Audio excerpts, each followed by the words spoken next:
Hey, it's Renee. I'm back with another episode of the Reset with Renee podcast. Thanks for joining me. I'm so glad to have you here. And I'm having a day of recording. I was just re-recording a masterclass on energetic stewardship. So that's for sale, for purchase. Um, and one of the slides in that masterclass talks about energetic stewardship of purification. And purification is removing distortions that muddy up your internal and external world. So what's going on inside and what's going on in your relational field. So I wanted to share with you just this one slide because it's so powerful. And I think if you absorb this information, it could be really helpful to how you relate to yourself and how you relate to others. So there's 5 things I want to share that tend to cause people problems internally and externally. So here they are. One is separation. So using difference as a divide amongst people or between people. Comparison. Anytime you are comparing, there's going to be a winner and there's going to be a loser. And sure, it feels good to be the winner and on top sometimes, but more often than not, you're going to be feeling less than, not good enough. The judgment. Okay. And so as I go through these, think about times that you've done this internally, separated from yourself, compared yourself, like present self to past, perhaps, judged yourself. And similarly, what we do internally, we do externally. So judging parts of you or judging others or judging parts of others. Okay. I mean, it's part of our humanness to do these things. So I'm not shaming or blaming as I share this information, but rather highlighting that when we do this automatically, we do this reactively or unconsciously, it's going to create disconnection, and worse, it creates disempowerment. So we got separate, compare, judge. The other is blame.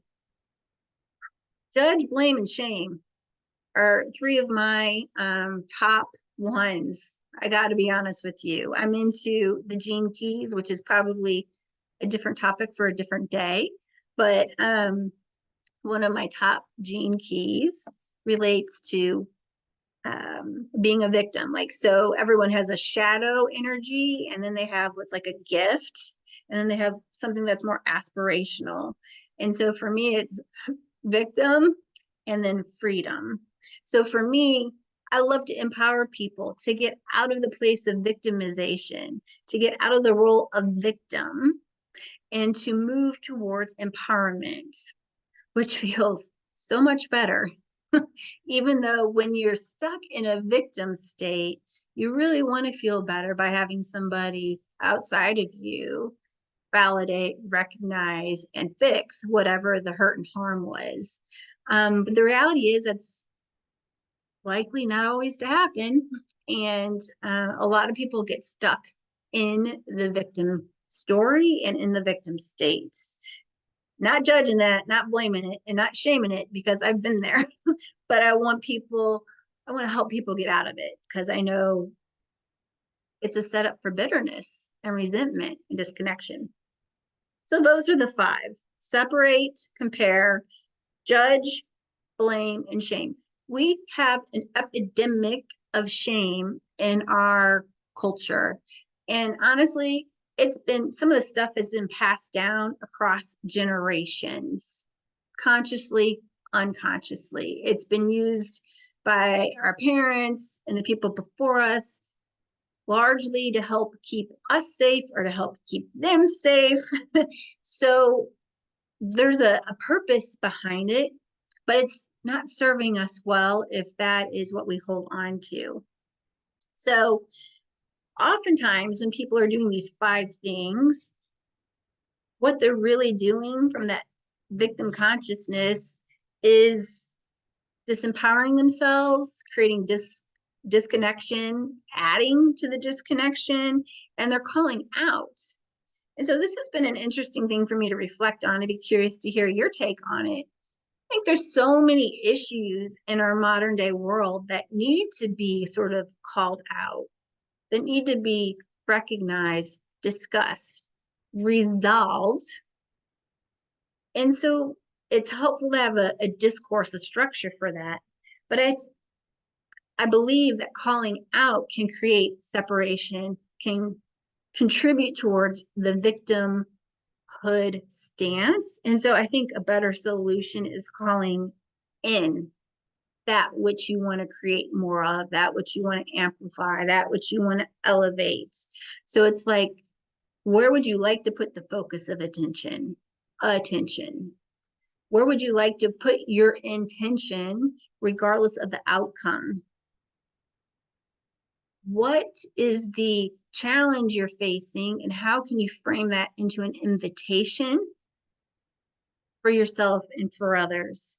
And to recognize that calling in and inviting, the opposite of all those other things, is going to better set you up and others up to have more connection, more unity, more harmony, and more resolution.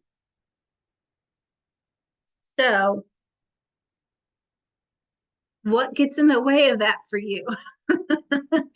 And oftentimes I just did a podcast recording on journaling and parts, like how to know when different parts of you are activated. So this is like a parts check-in question. What parts of you like to separate, compare, judge, shame, blame? What parts of you would rather call in than call out? So it's like, what parts of you are holding you back, holding that back, that forward moving action? And what parts of you are keeping you stuck for safety, perhaps?